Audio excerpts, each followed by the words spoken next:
di gitu ya, di batch pertama.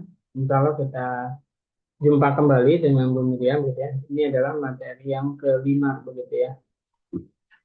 Dan mudah-mudahan Bapak Ibu sekalian yang ada di sini bisa terus konsisten ya mengikuti dari awal sampai akhir begitu ya, untuk mengikuti kegiatan ini.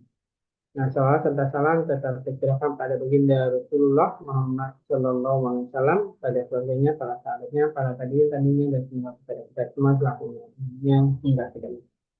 Amin ya Allah. Baik, apa yang akan kita bahas hari ini? Eh, kita akan membahas tentang bagaimana kita menemukan jati diri kita sebagai seorang ibu begitu ya. Jadi kalau kemarin, pekan kemarin itu diceritakan bagaimana seorang ayah memanage keluarganya, memanage pendidikannya di dalam rumah gitu ya. Nah, hari ini itu terkait bagaimana kita menemukan jati diri eh, sebagai seorang ibu. Artinya bagaimana kita menemukan kelebihan-kelebihan itu atau merefleksikan diri gitu ya. Siapa kita, siapa eh, istri kita begitu ya, suaminya siapa ibu ibu dari anak-anak kita begitu ya.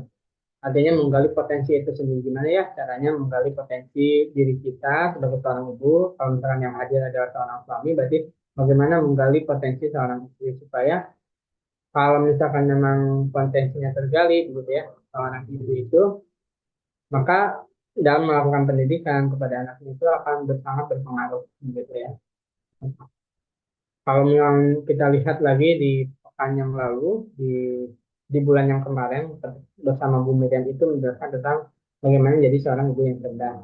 Nah, salah satu ciri menjadi seorang ibu yang cerdas adalah bagaimana dia menemukan jati dirinya. Menjadi ibu yang hebat, menjadi ibu yang cerdas, menemukan potensinya, gimana caranya menemukan potensi begitu ya. Dan nanti akan dibahas tuntas oleh Ibu Miriam begitu ya. Nah, bagi Bapak Ibu sekalian di sini yang mau bertanya juga silakan ajukan pertanyaan gitu ya. Saya sapa dulu ini ada Bu Rina Rahmawati. Assalamualaikum Bu Rina.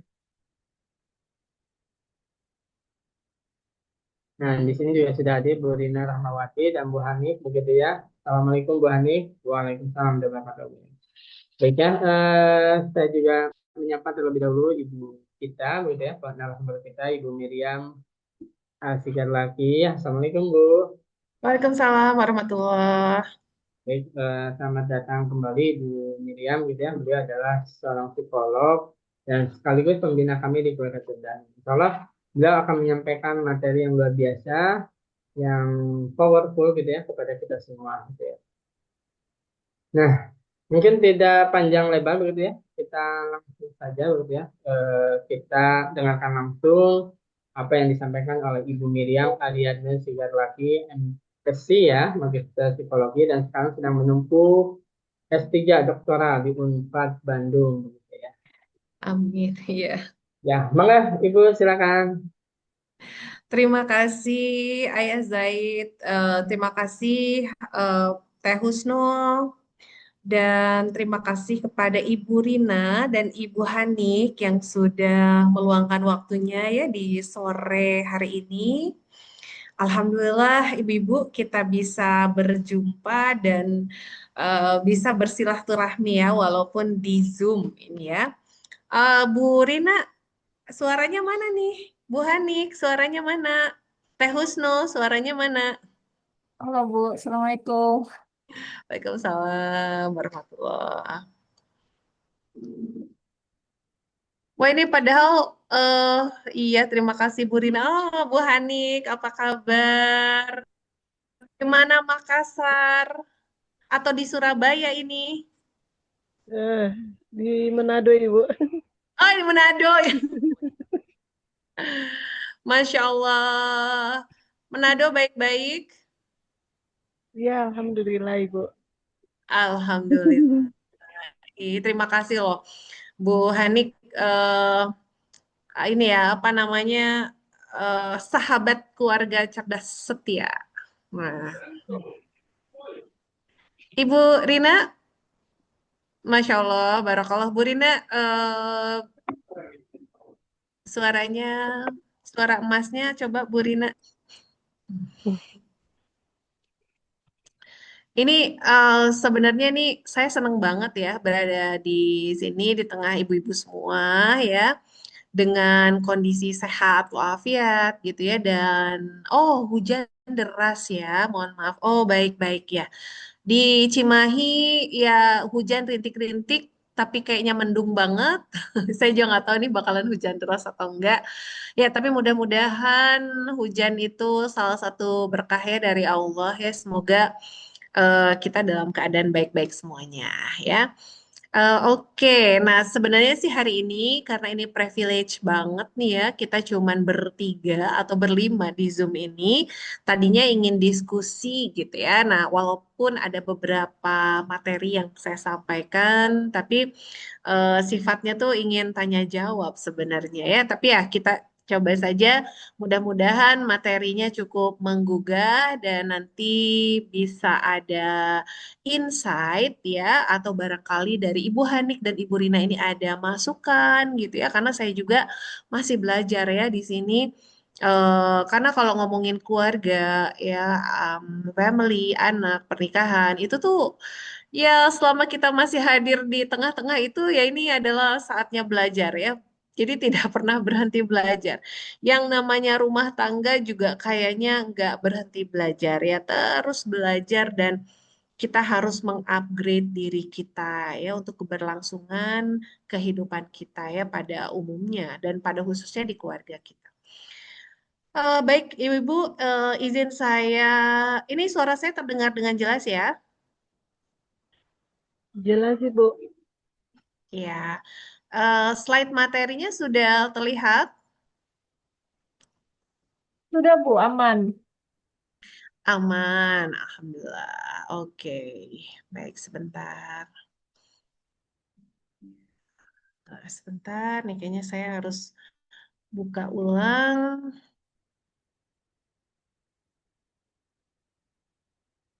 Oke, wait.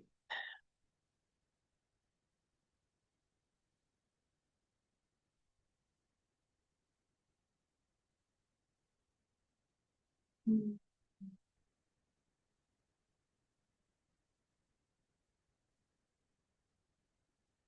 Oke, baik. Ini menurut saya nih kurikulum yang diberikan sama Ayah Zaid nih luar biasa ya. Ini judulnya juga luar biasa. Saya juga merinding ya, merinding untuk membahasnya ya.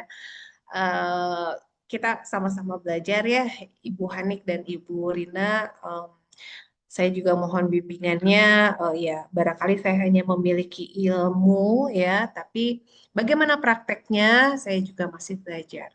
Baik, judulnya adalah Finding the True Self of a Mother. Jadi menemukan jati diri seorang ibu. Gimana nih jati diri seorang ibu? Ibu Hanik, Ibu Rina, kita refleksi kepada diri kita nih. Kira-kira jati diri kita gimana ya sebagai seorang ibu ya? Bagaimana jati diri kita seorang ibu sebelum seorang menjadi seorang ibu tentunya. Berarti ketika peran kita belum di peran ibu ya. Kemudian pada saat ya dan setelah setelah mengasuh gitu ya. Nah, ya kita lihat slide berikutnya. Nah, baik kita refleksikan nih sama-sama gitu ya. Kapan terakhir kali merasa menjadi diri sendiri? Ini ada Bu Hanik, ada Teh Husnul, ada Bu Rina gitu ya. Baik, kita akan merefleksi diri kita buat saya juga kapan sih terakhir kali menjadi diri sendiri. Ingat nggak kita diri sendiri kita ini kayak apa sih? Ya. Oh ya, ini di record atau gimana? Boleh di record? Di record sudah, Bu. Oh sudah di record. Sudah. Oh sudah ya? Oke. Sudah. Ya, boleh loh. Ini kita open discuss nih, atau boleh bertanya pada diri sendiri kapan terakhir kali merasa menjadi diri sendiri? Kapan nih? Siapa sebenarnya diri Anda selain menjadi orang tua? Kemudian tuliskan satu hal yang membuat Anda bangga pada diri sendiri. Kira-kira bisa nggak ya kita mengidentifikasi ini?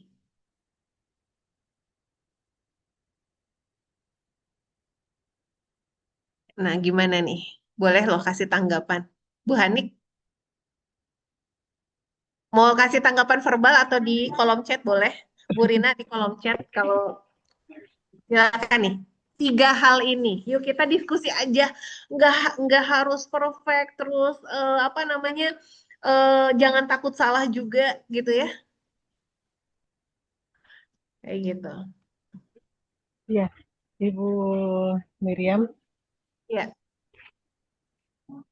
ya mungkin kalau bolehlah ya kita misalkan ketika dalam perenungan ya, perenungan Hmm. jati diri kita gitu ya.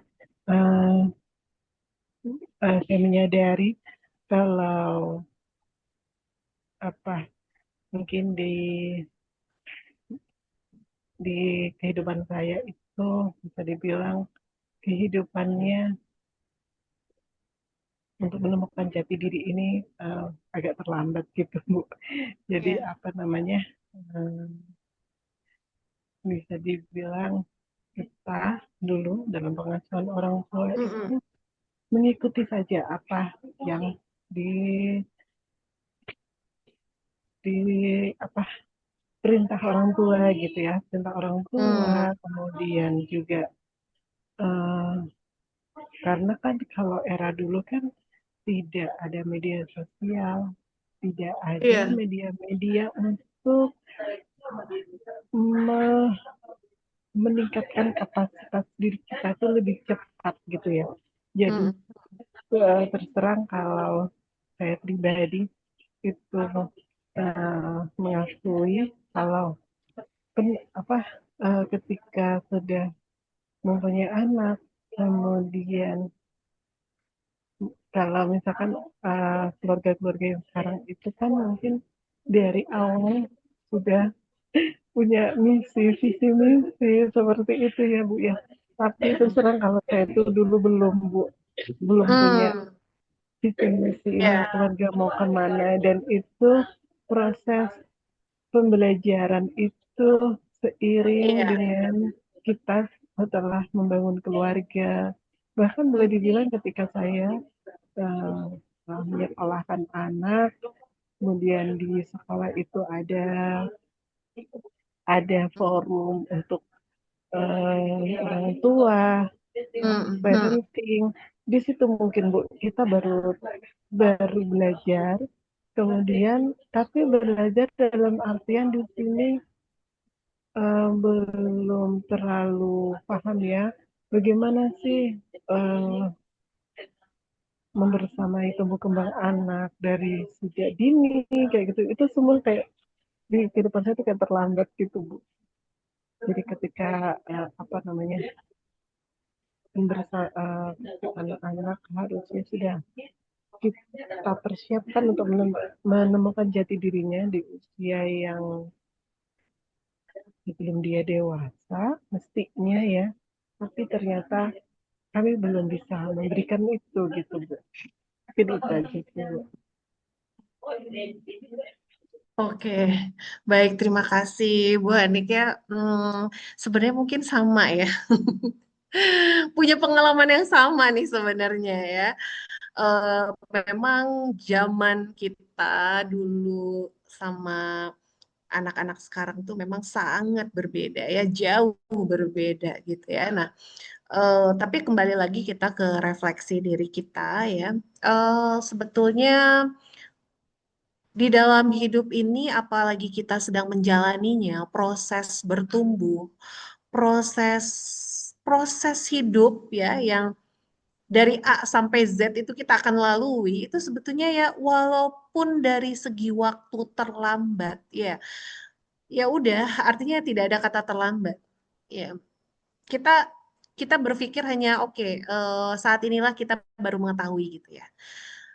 Itu positive thinkingnya ya, dan ini bisa menjadi satu pelajaran yang berharga ketika kita mengetahui. ya mengetahui saat ini gitu ya. Nah, tidak ada kata terlambat, walaupun kita sudah menjalani bertahun-tahun lamanya seperti apa, artinya masuk pada fase evaluasi. Ya, evaluasi untuk diri kita sendiri dan bisa menjadi edukasi untuk penerus kita selanjutnya gitu.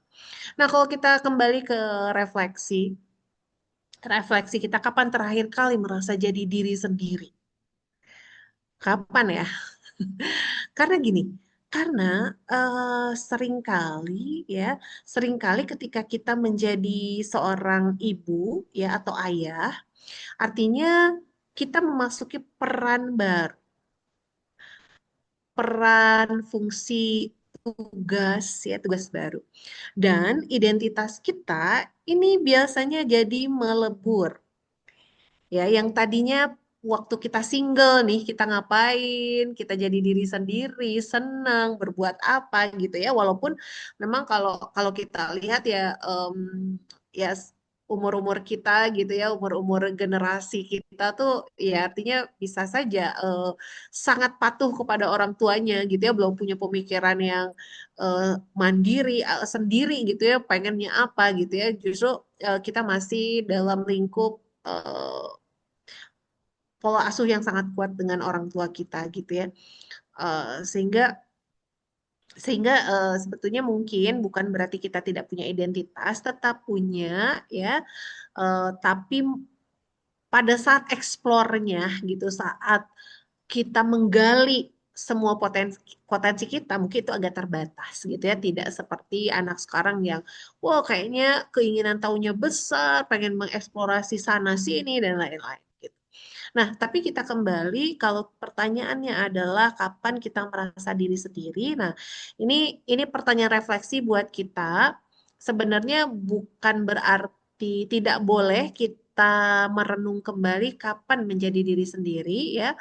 Tapi kita harus menyadari gitu. Ketika kita sendiri tuh kita ngapain, ketika kita sudah berkeluarga itu ngapain. Sehingga kesadaran itu tetap terjaga, artinya kita sangat bisa menjalani peran di hari-hari kita. Ya, bayangkan saja kalau kita balik ke masa lalu kita sendiri, mungkin peran dan tugas kita lebih mudah gitu, lebih ya udah sih kita ngejalanin ini untuk diri kita sendiri gitu. Nah, tapi ketika sekarang berarti peran dan tugas kita akan bertambah karena kita tidak hanya menjalankan fungsi peran untuk diri kita sendiri, tapi untuk orang lain. Ketika kita sudah berumah tangga, berarti ada peran di diri kita yang tugasnya sebagian harus berbagi gitu ya, atau peran kita jadinya berubah, bukan peran diri sendiri tapi jadi peran seorang istri gitu ya, dan itu punya peran sendiri dan punya tugas sendiri.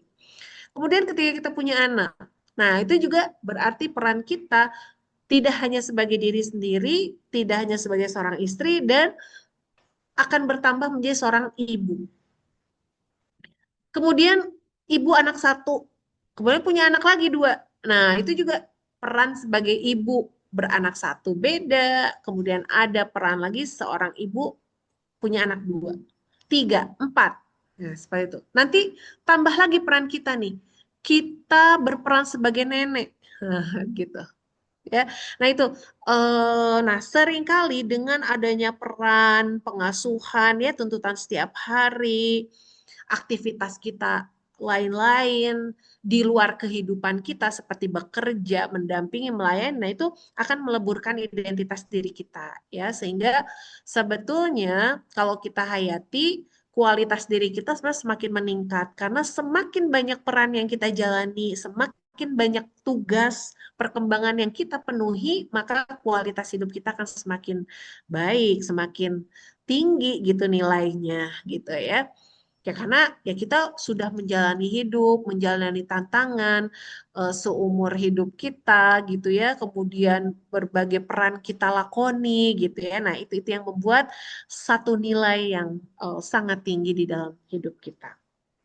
Nah, di balik peran semua itu dikatakan bahwa seseorang yang bernilai tadi bermimpi dan ingin diwujudkan ya. Jadi kadang-kadang kita di dalam diri kita punya satu hal yang menjadi impian kita, yang menjadi nilai kita memiliki harapan, bernilai, bermimpi dan ingin diwujudkan, gitu.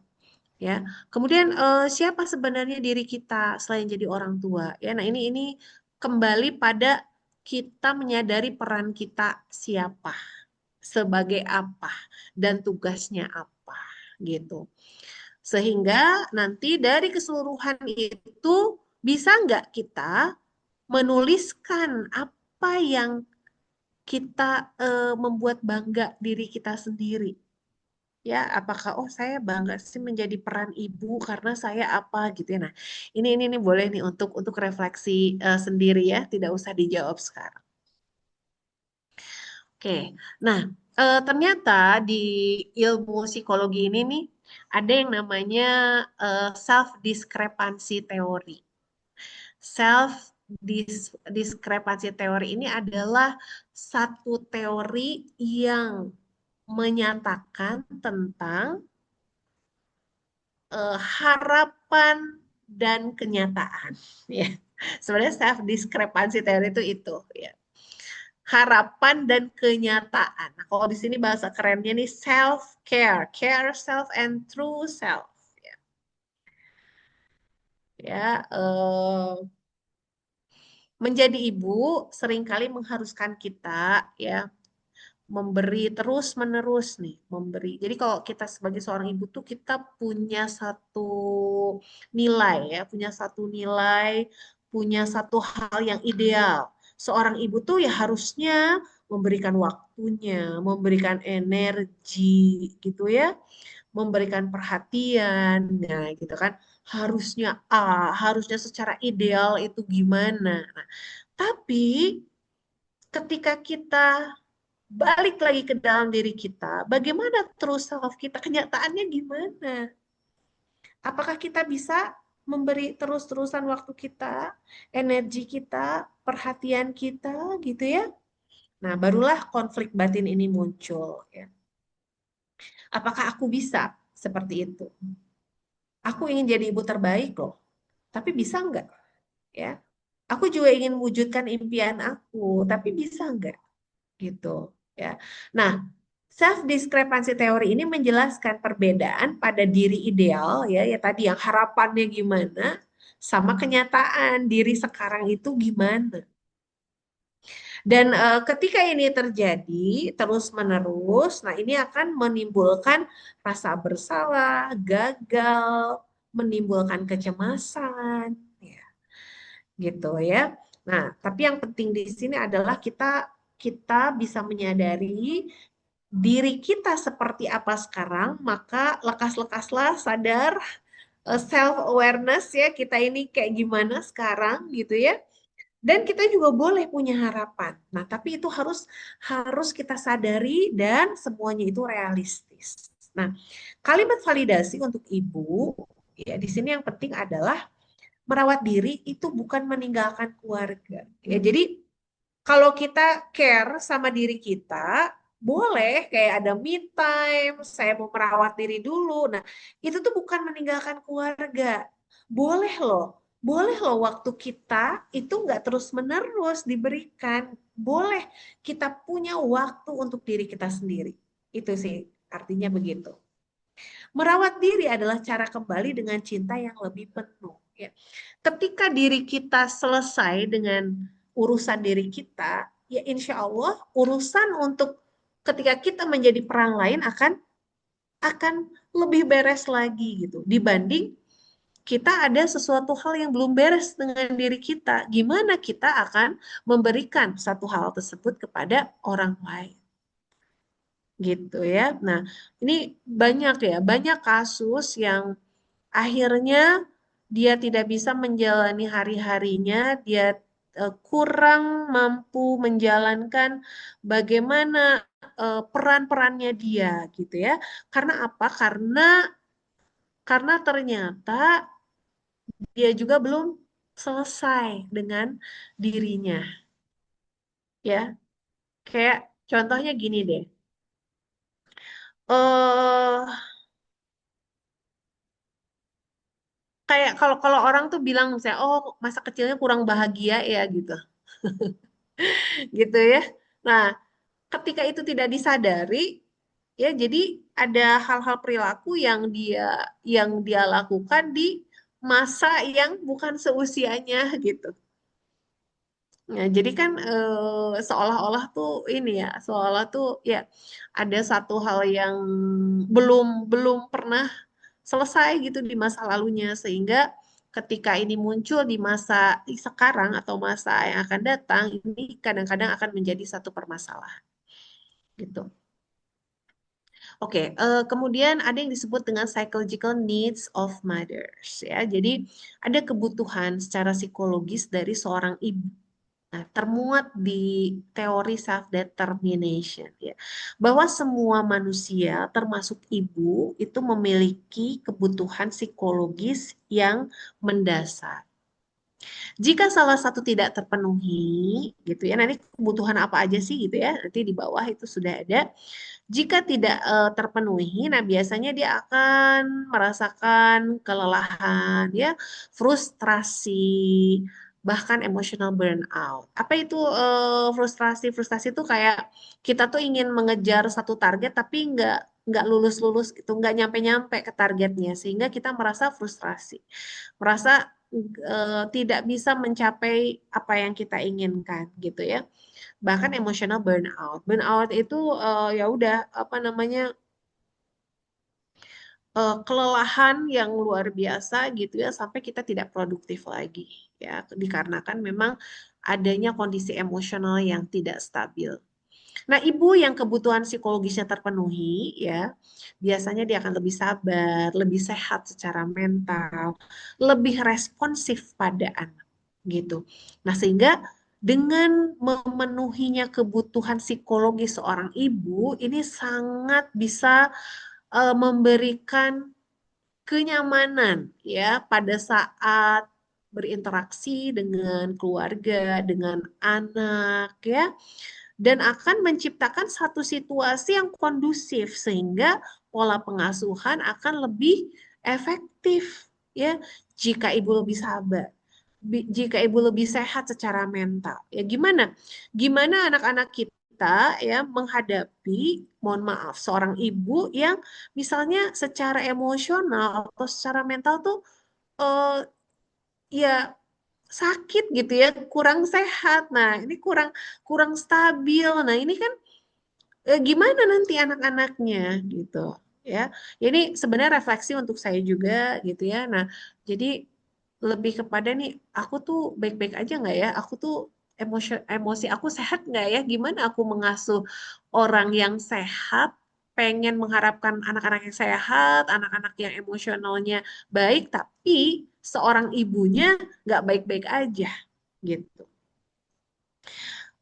Seorang ibu yang sudah terpenuhi kebutuhan psikologisnya, dia akan lebih responsif terhadap anak ya. Responsif terhadap anak tuh bukan melayani terus melayani gitu, enggak gitu juga. Tapi responsif itu adalah memberikan satu tanggapan yang sesuai gitu ya. Kalau anak marah tuh kita apain? Apakah kita marah lagi? Nah, itu responsif. Bener nggak kalau anak marah kita marah lagi? Anak marah kita malah marah balik. Anak rewel kita malah marah. Nah, itu. Nah, itu ya, responsif pada anak tuh bukan kecepatan kita menanggapi, tapi justru bagaimana ketepatan dalam kita merespon suatu perilaku anak. Nah, kebutuhan yang dimaksud adalah ada tiga: otonomi, kompetens, dan relatedness. Otonomi ini adalah bebas menentukan pilihan hidup pribadi. Nah, seorang ibu kan biasanya suka aduh terkotak-kotakan ya, aduh saya nggak boleh gini nggak boleh gitu gitu ya, yang dia kotak-kotakan sendiri dalam pikirannya, sehingga itu membatasi membatasi jalan pikirannya. Susah dalam menentukan ya, karena segalanya terkotak-kotakan. Kemudian kompetens, merasa mampu menjalankan peran sebagai ibu. Nah, ini kompetensi ini tuh ini sebenarnya bisa terbentuk ya, bisa tercipta, bahwa seorang ibu nih harus punya kemampuan dalam menjalankan perannya. Ya, dia merasa mampu ya. Jadi untuk ibu itu oke, saya mampu menjalankan peran sebagai ibu rumah tangga dengan anak satu, dua, tiga, dan saya sebagai ibu bekerja ya. Saya dengan bersuamikan siapa dan bagaimana, nah itu competence. Relatedness, merasa diterima, didukung oleh pasangan dan keluarga. Nah, ini penting juga ya. Ini kaitannya berarti dengan lingkungan sosialnya nih, terutama pasangan ya. Pasangan dan keluarga. Apakah seorang ibu ini merasa diterima ya? Ya kadang-kadang ibu tuh kalau anaknya salah disalahin ibunya gitu ya. Semua yang ngasuh ibu, yang ngatur ibu gitu kan. Nah, ini apakah ini sesuai dengan seperti itu? Justru ibu ini harus merasa diterima, didukung ya oleh pasangan atau keluarga, diterima apa adanya, ya, unconditional love, ya, cinta tanpa syarat, gitu ya. Ya, ketika seorang ibu bisa merasakan seperti itu, justru dia akan menularkan apa yang dia rasakan kepada anaknya. Ya, contohnya misalnya gini, kalau ibunya pencemas, ya bakal nular sama anaknya. Bayangkan, ibu pencemas, aduh gimana ya gini-gini. Nah, anaknya itu melihat tuh pola-pola seperti itu. Sangat mungkin untuk menular juga gitu ya, tertular gitu. Ya ini ya tidak semua, tapi artinya ketika seorang ibu itu memiliki perasaan tertentu, ya, baik itu perasaan baik atau kurang nyaman atau kurang baik, nah ini bisa memberikan pengaruh pada pola pengasuhan. Gitu. Oke, nah ini buat reflection ya, true self mapping. Jadi kita ingin mengenal diri kita nih. Nah ini boleh nanti di capture ya, nanti boleh dituliskan gitu ya. Ini penting banget sih, ini untuk kisah hidup kita nih. Tuliskan 5 hal. Saya adalah orang yang suka apa. Ini salah satu cara untuk mengenali diri kita. Kita hayati pertanyaan ini, kita tuliskan. Kita baca ulang. Benar nggak? Ya, 1, saya adalah orang yang suka apa. Ya gak usah dijawab sekarang, ya, tapi ini jadi PR. Saya merasa dihargai ketika. Tuliskan 5 hal. Saya ingin belajar apa? Saya ingin dikenal sebagai apa? Saya bangga ketika apa? Nah, ini semua ini adalah refleksi untuk menemukan true self kita. Mengidentifikasikan sebenarnya diri kita itu kayak apa sih melalui 5 pertanyaan ini. Ya, 5 pertanyaan ini tentu saja dijawab dengan penuh penghayatan, jujur, apa adanya. Sehingga kita bisa menemukan, memapping ya diri true self kita tuh seperti apa.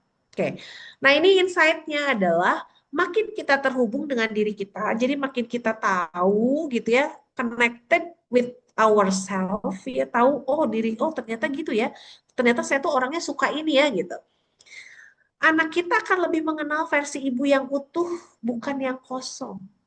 Nah, jadi ibu-ibu, ketika kita sudah memapping diri kita, ya kita menghayati, nah kita nanti akan refleksikan kembali kan, benar nggak sih saya berlaku ini kepada anak kita, atau bagaimana nanti saya harus berlaku ketika saya tahu bahwa saya itu gini.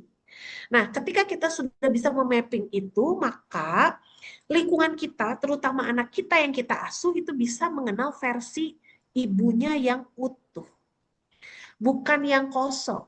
Bukan yang cuman ketemu sekali-sekali tapi nggak ngerti si ibu ini pengen apa. Ibu itu gimana? Boro-boro anaknya tahu ibunya kayak gimana. Wong ibunya sendiri juga nggak tahu diri dia gimana gitu ya. Nah gitu. Jadi ketika kita tahu diri kita seperti apa ya, lingkungan kita juga akan memahami. Oke. Nah, setiap ibu membawa cerita masa kecil ya. Semua orang ya, sebetulnya bukan ibu saja, tapi karena kita lagi membicarakan ibu, saya sangat tekankan bahwa setiap ibu itu membawa cerita masa kecilnya. Kadang luka yang belum sembuh, kadang kadang luka yang belum sembuh muncul saat kita mengasuh, ya.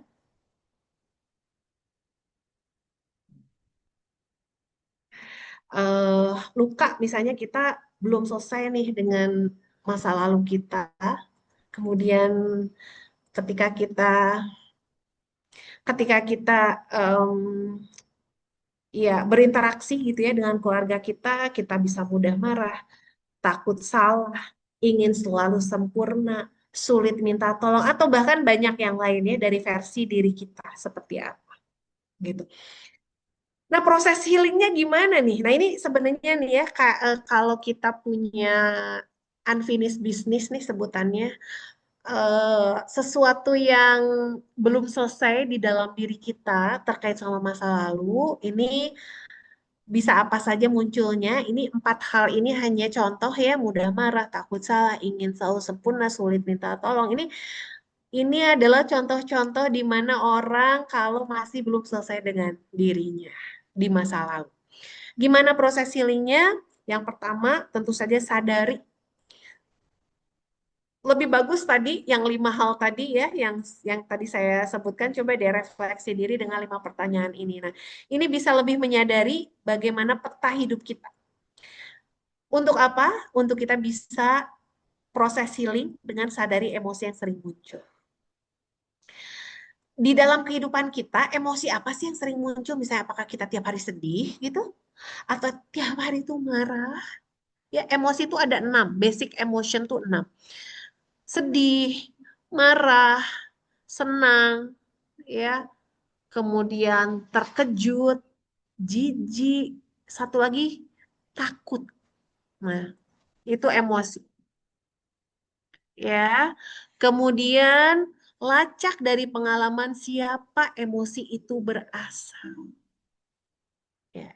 Ini kalau kita kita kita tahu nih ya, ini kita sadari nih emosi yang sering muncul itu seperti apa. Nah, kemudian lacak dari pengalaman siapa sih emosi itu berasal ya. Bukan berarti kita pengen misalnya menyalahkan, oh ternyata yang suka marah itu misalnya salah satu dari orang tua kita. Ya, ya. Ini ini kita berupaya untuk memetakan ya, melacak. Kemudian reparenting. Berikan ke diri kecil kita apa yang dulu kita butuhkan. Gitu. Ya, nah ini proses healing yang bisa kita em, lakukan sendiri sebetulnya.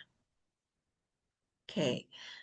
Ya ini eh, rada susah juga ya. Rada sebenarnya gampang-gampang susah kita melakukan ini karena kadang-kadang kita tidak berani jujur pada diri kita. Ya ketika kita bilang oh saya tuh suka marah, masa sih saya suka marah? Nah, itu ya, itu yang sebenarnya itu jadi tantangan. Oke. Motherhood without losing yourself. Ya. Ibu bukan sama dengan tentang keluarga. Ya. Ibu itu plus diri yang utuh. Ibu plus diri yang utuh itu bisa menjadi role model yang kuat. Oke, semangat ibu-ibu. Tidak ada kata terlambat. Ya, ibu, ibu itu berarti kita sebagai self kita dan diri kita yang utuh, gimana bisa kita menjadi seorang ibu yang utuh ya tadi. Kita petakan diri kita. Dan ini akan bisa menjadi role model yang kuat. Kenapa? Ketika kita bisa memetakan diri kita sendiri, kita menjadi seorang ibu yang utuh, kalau ada sesuatu yang katakanlah salah, kita udah cepat-cepat kita perbaiki. Kalau ada sesuatu yang menurut kita lemah, apakah bisa kita terima? Apakah bisa kita berdamai? Ya, itu cepat-cepat kita benahi gitu. Sehingga kita bisa menularkan atau menjadi role model yang kuat.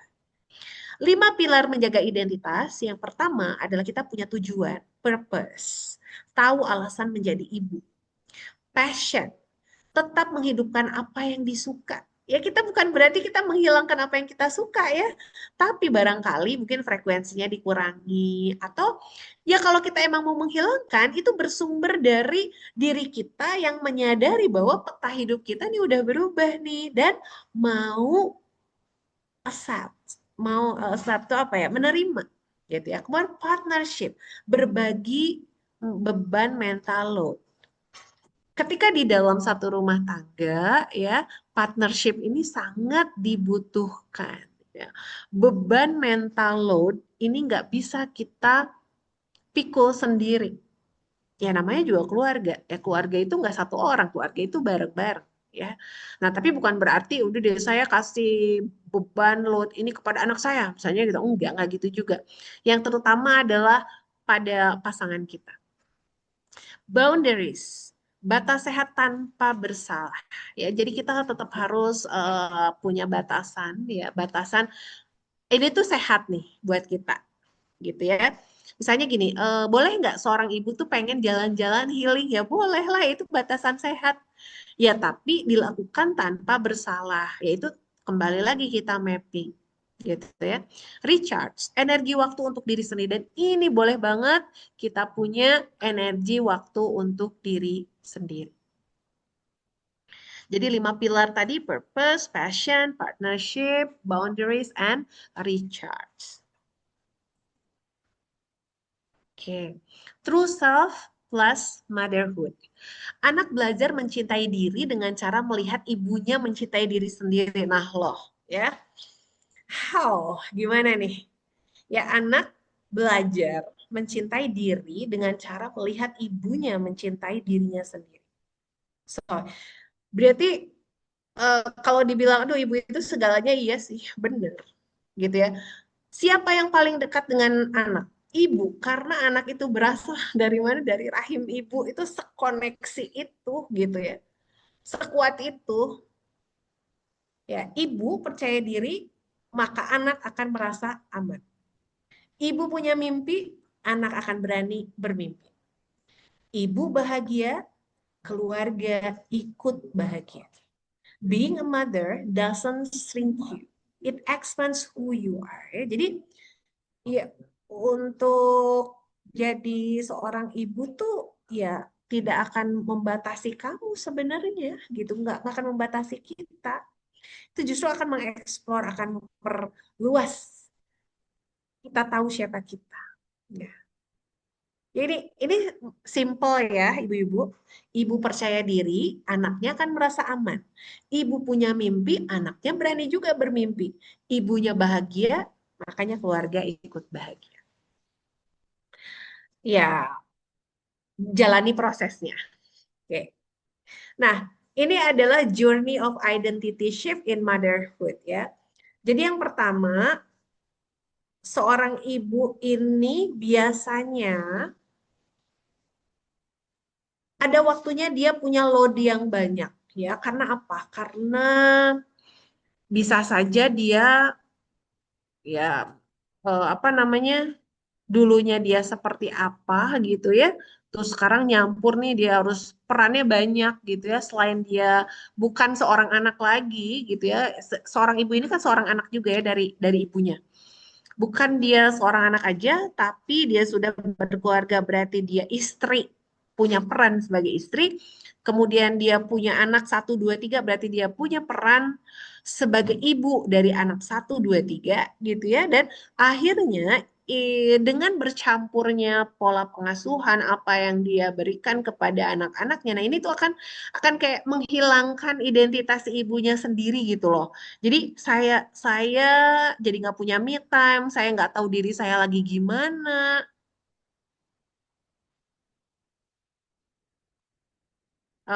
Sebentar. Jadi kan apa ya? Jadi kadangkala seorang ibu tuh pernah merasakan ini, ya. Oke, sebentar ya. Ini saya mau sebentar.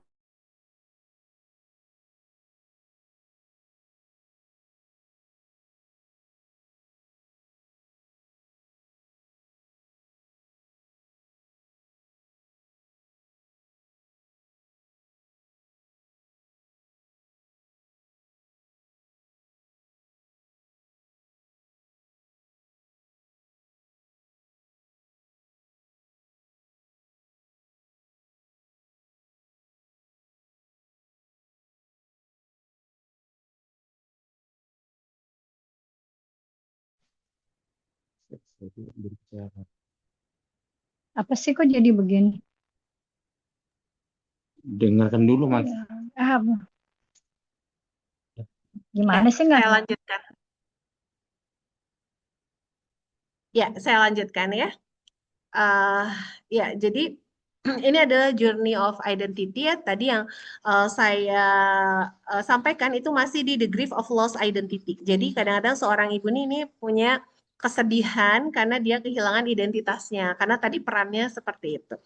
Kemudian setelah dia bisa melewati ini, ya, nah ketika jalannya ini mulus gitu ya, dia lama-lama dia bisa mengaccept, dia bisa menerima bahwa oh ternyata saya ini perannya bukan hanya ibu ya, bukan hanya diri saya sendiri ya, Eh, tapi saya bukan seorang ibu saja, saya seorang istri, saya punya anak dan dia mulai bisa menerima peran dari kehidupannya.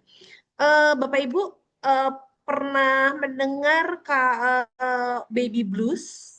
Ya, baby blues itu biasanya di apa namanya dirasakan ya seorang ibu yang baru melahirkan, kemudian dia secara mental itu eh, kurang kuat dalam menghadapi peran barunya.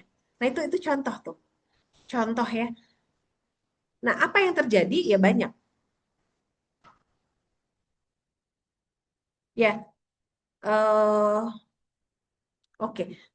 Banyak yang terjadi. Ini contohnya seperti itu ya. Jadi the grief of lost identity ya. Dia jadi kehilangan tuh dia kayak gimana. Aduh, sekarang gue udah punya anak, gue ngelahirin. Aduh, ini harus kayak gitu ya.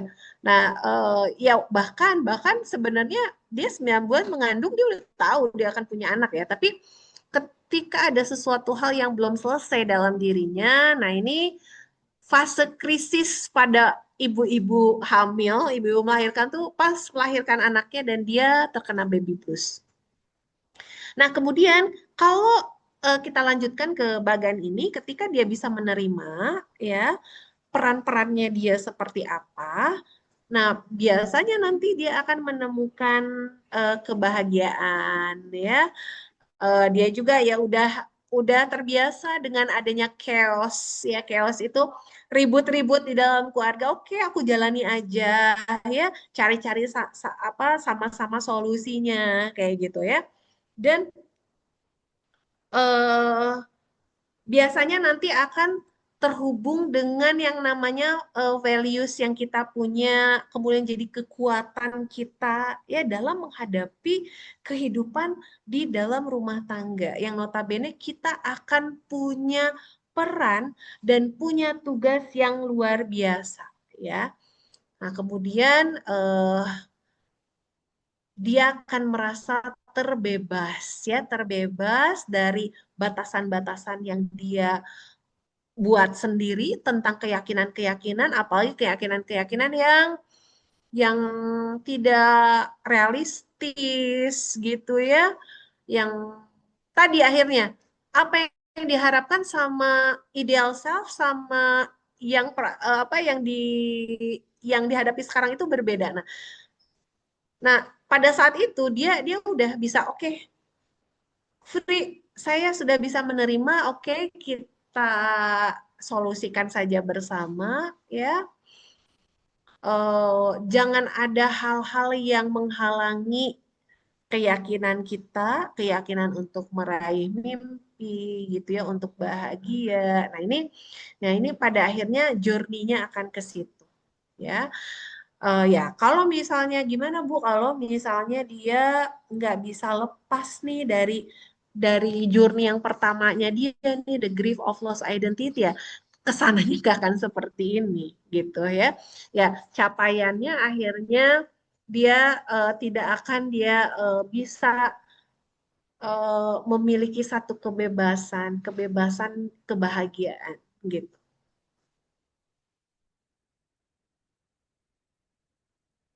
Oke.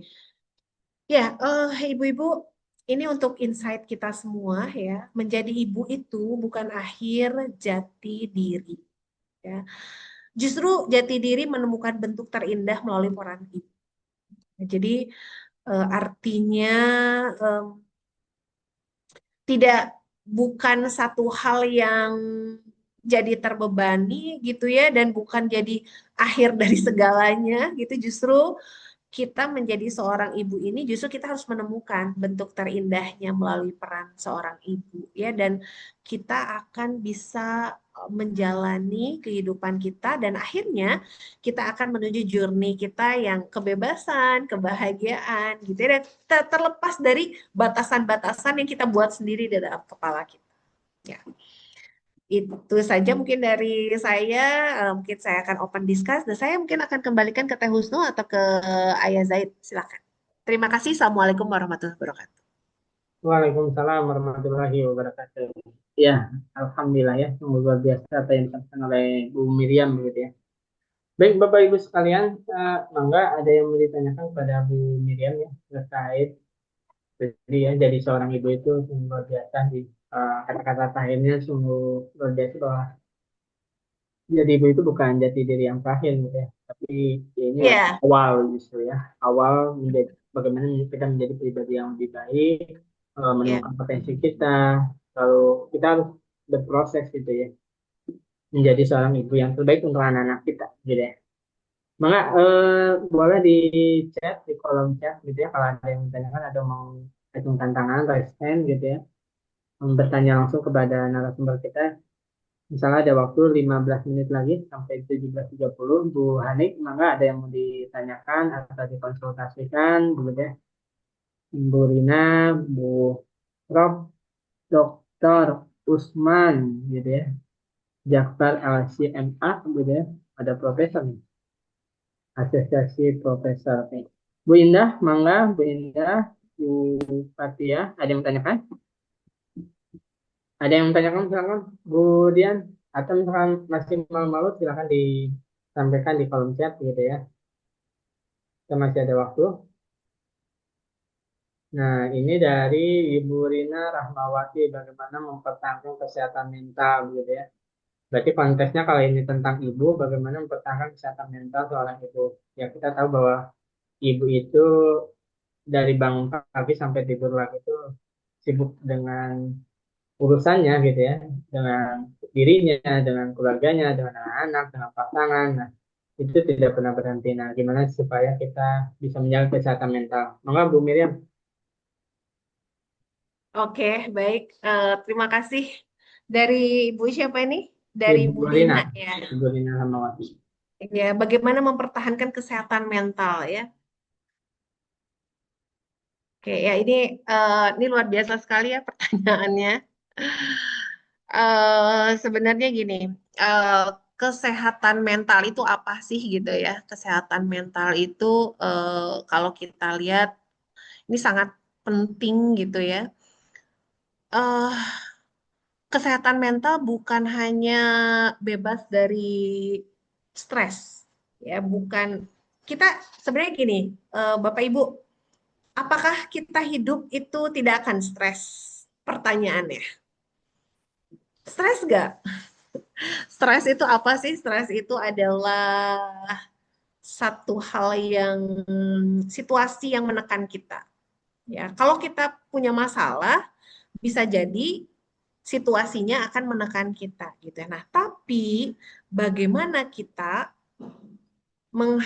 menghadapinya?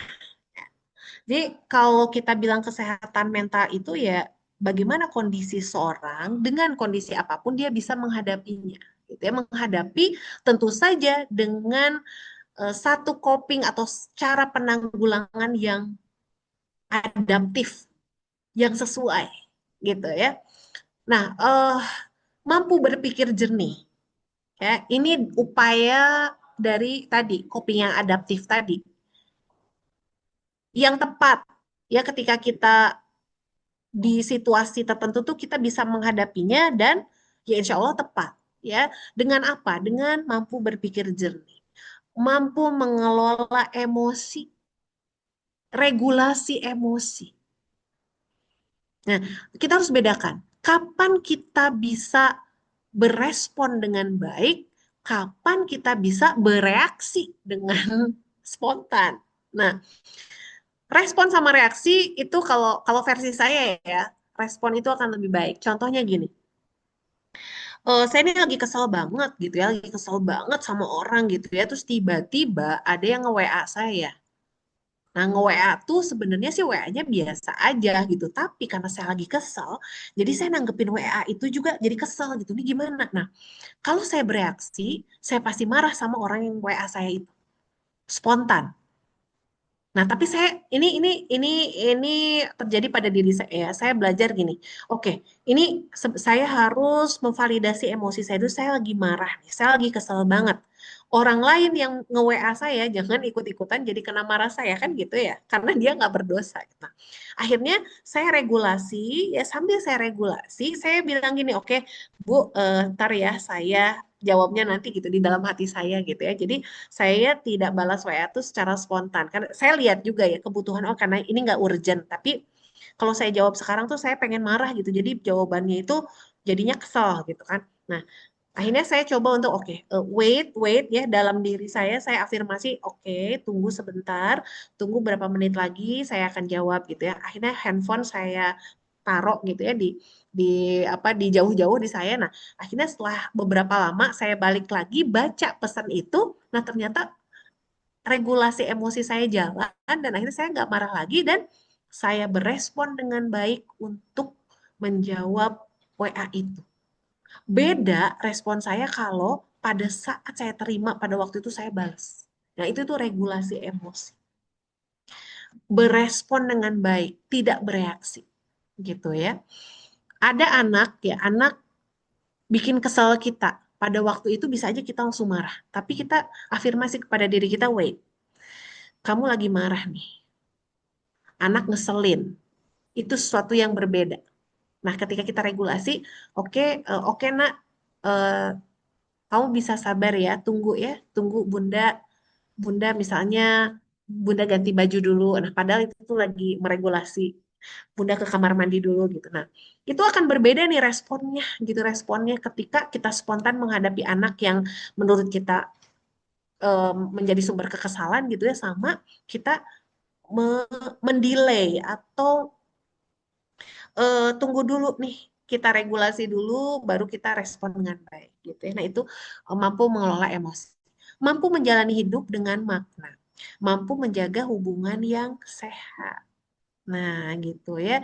Jadi intinya sih ketika kita bisa mempertahankan mental itu, kita bisa berpikir jernih, mengelola emosi, dan menjalani hidup dengan makna dan menjaga hubungan yang sehat gitu. Ya. Itu sih kalau dari saya ya. Nah, biasanya nih, Bu, kalau sinyal kesehatan mental mulai menurun tuh sangat mudah marah gitu ya. Tidak menikmati hal-hal yang dulu tuh kita suka, tapi sekarang tiba-tiba nggak suka. Terus merasa diri tidak berharga, sering ingin menyendiri gitu ya. Energi mentalnya sangat rendah. Nah, itu alarm tuh buat kita. Ini kenapa nih? Kenapa nih? Ini ada apa nih dengan pikiran kita? Ini ada apa dengan perasaan kita? Nah, itu yang harus divalidasi validasi dulu begitu. Ya, baik, terima kasih Bu Miriam gitu ya atas penjelasannya. Gimana Bu Rina? Apakah sudah cukup puas dengan apa yang disampaikan oleh Bu Miriam gitu ya? Baik, ini. Ya, terima kasih Bu. Ya, ya sungguh luar biasa. Ada lagi yang mau ditanyakan Bapak Ibu sekalian? Nah, mungkin gini Bu Miriam, sebelum ke peserta yang lain gitu ya. Oke, ya tadi kan ada validasi emosi begitu ya. Ada validasi. Nah, yang ingin saya tanyakan ada nggak ya mungkin ibu-ibu di sini atau orang lain gitu ya ingin mencoba tes gitu ya tes tes potensi diri begitu ya sebagai seorang ibu karena kalau mengira-ngira juga kan mungkin bisa jadi kurang tepat begitu ya tapi kalau misalkan psikolog mungkin gitu ya ada satu buah tes yang bisa digunakan oleh kita sebagai peserta ini atau masyarakat yang saya ingin coba tes nih ya, sebagai bentuk validasi potensi saya sebagai seorang ibu atau sebagai seorang ayah itu seperti apa begitu itu gimana Bu? Misalkan boleh deh, disampaikan kepada kita, ada nggak sih alat tesnya begitu? Oke, ya, ide bagus, ide bagus ya. Ini kita kita kayaknya harus ngasih privilege ya, Ayah Zaid ya, untuk grup ini nih yang sudah apa namanya memberikan waktunya pada sore hari ini gitu ya. Eh, ada jadi saya sih jadi keidean ya, gimana kalau nanti peserta di sini tuh kita kasih tes gratis tentang kesehatan mental gitu ya, mendeteksi em, ibu bapak nggak usah khawatir, maksudnya, aduh, saya dideteksi kesehatan mental, nanti gimana hasilnya gitu ya, enggak. Eh, nah, tapi gini, nanti output dari kesehatan mental ini adalah apakah eh, sehat gitu secara mental atau alarm nih, ada alarm atau enggak perlu perhatian gitu ya, atau apa gitu. Itu outputnya ke sana. Dan ketika kita tahu lebih awal tuh sebetulnya langkah preventif tuh sangat diperlukan gitu ya. Jangan sampai udah terjadi ya harus disembuhkan gitu. Tapi nggak apa-apa juga kalau misalnya udah terjadi ya kenapa enggak? Em, Bapak Ibu, ketika kita membutuhkan bantuan itu bukan berarti diri kita lemah ya. Justru itu awal dari bagaimana kita mencintai diri kita, merawat diri kita. Jadi sedini mungkin kita rawat diri kita supaya kita bisa punya kualitas hidup yang baik gitu. Siap. Nah, Iya. boleh. Nanti nanti dikumpulkan saja ya, dikumpulkan saja yang yang akan tes. Nanti kita kasih vouchernya. Nanti mungkin Ayah Zaid bisa kirimkan di grup. Oke. Siap, baik ya. Terima kasih Bu Miriam ya. Terima kasih ya. Nanti tesnya dari Jati Diri. Oke, dari Jati Diri Apps. Jadi nanti peserta di sini harus mendownload atau boleh di website atau di Google Play Store itu apa namanya Jati Diri Apps. Masuk ke Google Play Store, kemudian pilih Jati Diri Apps atau ke link di website juga Jati Diri Apps. Nanti mencoba tes. Nanti di vouchernya itu akan ada nama alat tesnya. Nanti langsung klik alat tes itu gitu. Ya, memang harus harus punya akun dulu. Nah, nanti nanti hasilnya itu langsung bisa di-download. Ya, jadi menarik gitu, nggak usah nunggu saya ngasih hasilnya, tapi nanti di situ sudah ada hasilnya dan semua peserta di sini punya akun dan bisa ya kalau berkenan nanti untuk mencoba tes lain ya nanti kita bisa berikan diskon gitu ya. Ya, terima kasih Bu Miriam gitu ya. Tuh. Ya, terima kasih. Ini di kolom chat ya, Bu Rina, betul Iya, karena pernah tes kesehatan selama 7 hari kemarin. Hasilnya cemas sangat berat. Oke. Nah, ini tindak lanjutnya gimana, Bu Rina? Ya, ini mungkin kalau misalnya memang hasilnya seperti ini, apakah dimungkinkan untuk kita follow up gitu ya? ya baik. Mangga Bu Dina, ada yang mau disampaikan dulu terkait tes kesehatan selama 3 hari atau mungkin nanti hubungi aja admin gitu ya kalau kita mau konsultasi dengan psikolog kita begitu ya, dengan psikolog kita Bu Miriam dan rekan-rekannya begitu ya. Kita juga menerima konsultasi gitu ya. Eh, Baik itu bersama psikolog kita yang utama ada Bu Miriam gitu ya, dan ada teman-temannya gitu ya. Silakan tuh hubungi admin, nomor admin 085317601217 gitu ya. Bagi siapapun peserta di sini yang mau tes kesehatan mental ataupun tes minat bakat gitu ya, tes apapun yang berhubungan dengan psikologi, itu silakan hubungi aja 085317601217 untuk tindak lanjut tesnya begitu ya. Karena kita juga butuh validasi ya. Minat kita apa, potensi kita apa, apakah kita dalam keadaan bahagia atau tidak, apakah kita lagi depresi atau tidak. Itu ada alat tesnya begitu ya. Nah, tadi kita juga udah kerjasama dengan Jati Diri gitu ya. Baik. Ada kerjasama dengan Jati Diri. Jadi sebuah aplikasi tes psikologi yang jadi nggak usah harus nunggu psikolog gitu ya. Kita tes apakah bahagia atau tidak. Nah, nanti kalau sudah ada hasilnya, mau tindak lanjut konsultasi dengan psikolog, nanti kita akan follow up gitu ya. Ada lagi yang menanyakan, kita sudah di penghujung acara ya, jam 17.29 begitu ya. Dan Jangan lupa untuk post untuk ikuti kegiatan kita di Keluarga Cerdas ya, baik webinar maupun di YouTube maupun di IG begitu ya. Silakan subscribe gitu ya, subscribe YouTube kita di Keluarga Cerdas gitu ya. Atau follow IG kita di underscore Keluarga Cerdas underscore gitu ya. Dan TikTok juga kita ada TikTok gitu ya, sama gitu ya, underscore Keluarga Cerdas gitu. Dan jangan lupa untuk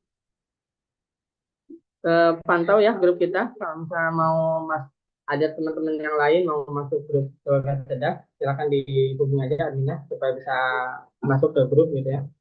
Dan siapapun yang ingin menginfakkan sebagian hartanya untuk kegiatan operasional keluarga cerdas bisa menghubungi admin ya untuk diminta nomor rekeningnya begitu ya. Eh, Mudah-mudahan ini menjadi amal jariah, menjadi sedekah untuk kita semua dan manfaat dari keluarga cerdas ini bisa menyebar lebih luas lagi kepada masyarakat Indonesia. Baik, mungkin untuk penutup, mangga ada closing statement dari Bu Mira. Eh, Mangga Bu, untuk penutup kegiatan kita sore hari ini. Begitu ya. Baik, terima kasih. Ini luar biasa sekali ya. Walaupun waktu kita singkat, tapi ya saya sangat senang sekali bisa berbagi ya. Ini sekalian sebenarnya saya curhat juga gitu ya. Ya walaupun interaksi yang terjadi ya, kayaknya sih belum puas juga nih ya. Ingin masih sharing gitu ya. Terus ada beberapa yang memberikan pertanyaan yang menarik gitu ya. Dan nah, di akhir ini saya pada diri saya gitu ya khususnya, dan saya ingin berbagi pada ibu-ibu semua, menjadi seorang ibu ini bukan akhir dari segalanya ya. Bagi teman-teman yang merasa beban ya, capek luar biasa karena banyak peran yang harus kita jalani sebagai seorang ibu, ini barangkali akan pernah kita rasakan gitu ya. Kita sadari bahwa kita akan merasakan hal itu. Tapi ketika kita sudah menyadari kita punya peran yang banyak, kita juga akan menuju ke beban itu, artinya kita bisa mengidentifikasi. Kita bisa mengidentifikasi secara sadar ya, dan kita bisa lebih ringan dalam melangkah ketika kita udah tahu. Ya, bayangkan ketika kita berada di jalan yang gelap tanpa cahaya, kita akan berbuat apa? Tapi ketika ada setitik cahaya, yaitu ilmu atau pengalaman, kita setidaknya bisa berbuat sesuatu. Gitu. Jadi, alhamdulillah dengan adanya fasilitas keluarga cerdas ini yang mudah-mudahan bisa bermanfaat dan menjadi satu titik terang dalam hidup kita, dan kita bisa belajar bersama, bertumbuh bersama ke arah yang lebih baik dan memiliki kualitas hidup yang baik. Terima kasih. Semoga bermanfaat. Assalamualaikum warahmatullahi wabarakatuh. Waalaikumsalam warahmatullahi wabarakatuh. Ya, baik Bapak Ibu sekalian, terima kasih Bu Miriam atas waktunya dan kesempatannya dan pengalamannya. Mudah-mudahan Allah SWT balas sebaik-baiknya gitu. Nah, kita kita foto bareng dulu ya. Kita tutup dulu. Ya, baik. Jangan lupa untuk isi absensinya ya di kolom chat sudah ada link form gitu ya, Google Formnya untuk mengisi absensinya hari ini gitu ya, siapa aja yang hadir gitu. Dan saya cukupkan dengan membaca hamdalah. Alhamdulillahirabbil alamin. Subhanakallahumma wa bihamdika asyhadu an la ilaha illa anta astaghfiruka wa atubu ilaik. Assalamualaikum warahmatullahi wabarakatuh. Waalaikumsalam Kita foto bareng dulu mungkin ya untuk Bapak Ibu sekalian, kita foto bareng dulu, silakan untuk open kamera begitu ya. Open kamera, mangga Bu Rina, Pak Enda, Bu Hanif, Bu Dian, Bu Fatia, kita open kamera dulu. Kang Ajis nih, kapan-kapan kita undang Pak Endar nih. Pak Endar ini menerbitkan buku, insya Allah ya, tentang keluarga ya Pak. Ya, alhamdulillah. Ya, nah nanti kita akan undang, nah beliau akan berbagi gitu ya tentang judulnya apa Pak Endar? Boleh di-spill supaya ini peserta di sini juga keingintahuannya bertambah nih. Masih di mute, Pak. Oh ya, ini Bu menakodai keluarga menuju Bahtera, menuju Dermaga Janah, Bu. Wah, amin. Ini ya, sinyalnya jelek di sini, Bu. Oke, tapi tertangkap suaranya. Siap, Siap. siap. Ya, kapan-kapan kita podcast ya Pak Endar. Siap. 1, 2, 3. Baik, sudah. Ya, terima kasih. Saya ucapkan terima kasih. Assalamualaikum warahmatullahi wabarakatuh. Waalaikumsalam warahmatullahi wabarakatuh. Terima kasih Bu Miriam. Terima kasih Bu Miriam, terima kasih Bu Rina, Pak Endang, Bu Hani, Bu Fatia, Bu Jan, Teh Husnul, begitu ya, sudah hadir di